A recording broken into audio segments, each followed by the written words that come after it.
क्या आपने कभी सोचा है कि 200 साल पहले बच्चों की जिंदगी कैसी रही होगी? आजकल मिडिल फैमिली के ज्यादातर लड़कियां स्कूल जाती हैं और उनमें से बहुत सारे लड़कों के साथ पढ़ती हैं। बड़ी होने पर उनमें से बहुत सारी लड़कियां कॉलेज जाती हैं, यूनिवर्सिटी जाती हैं और अलग अलग तरह की जॉब्स करते हैं। कानूनन शादी के लिए उनका बालिग होना जरूरी है और कानून के अनुसार वे किसी भी जाति व समुदाय के व्यक्ति से शादी कर सकती है। यहाँ तक कि विधवाएं भी दोबारा शादी कर सकती हैं। पुरुषों की तरह सभी महिलाएं वोट डाल सकती हैं और चुनाव लड़ सकती हैं। बेशक सभी महिलाएं इन अधिकारों का उपभोग नहीं कर पाती। गरीबी को शिक्षा के मौके मुश्किल से ही मिलते हैं, कम मिलते हैं या मिल ही नहीं पाते।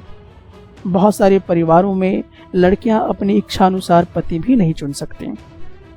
200 साल पहले हालात बहुत अलग थे। ज्यादातर बच्चों की शादी बहुत कम उम्र में ही कर दी जाती थी। हिंदू मुस्लिम दोनों धर्मों के पुरुष एक से ज्यादा पत्नियां रख सकते थे।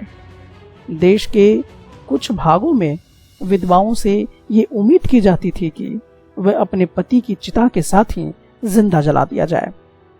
इस तरह स्वेच्छा से या जबरदस्ती मार दी गई महिलाओं को सती कहकर महिमा मंडित किया जाता था। सती शब्द का अर्थ ही सदाचारी महिला था। संपत्ति पर भी महिलाओं के अधिकार बहुत सीमित थे। एजुकेशन तक महिलाओं की प्रायः कोई पहुंच नहीं थी।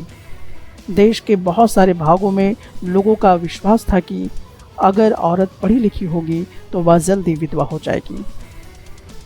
समाज में सिर्फ स्त्रियों और पुरुषों के बीच ही फर्क नहीं था। ज्यादातर इलाकों में लोग जातियों में भी बटे हुए थे।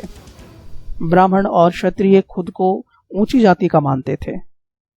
इसके बाद व्यापार और महाजनी आदि से जुड़ी जातियां का स्थान आता था, जिसे हम वैश्य कहते थे।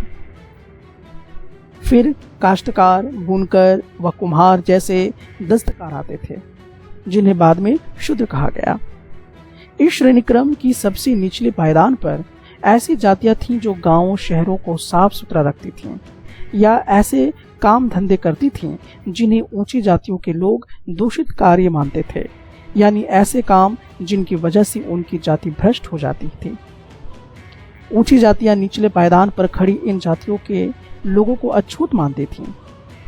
इन लोगों को मंदिर में प्रवेश करने, सवर्ण जातियों के इस्तेमाल वाले कुओं से पानी निकालने या ऊंची जातियों के घाट तालाबों पर नहाने की छूट नहीं होती थी। उन्हें निम्न दर्जे का मनुष्य माना जाता था। 19वीं और 20वीं सदी के दौरान इनमें से बहुत सारे कायदे कानून और नजरिए धीरे धीरे बदलते गए। आइए देखते हैं ऐसा कैसे हुआ।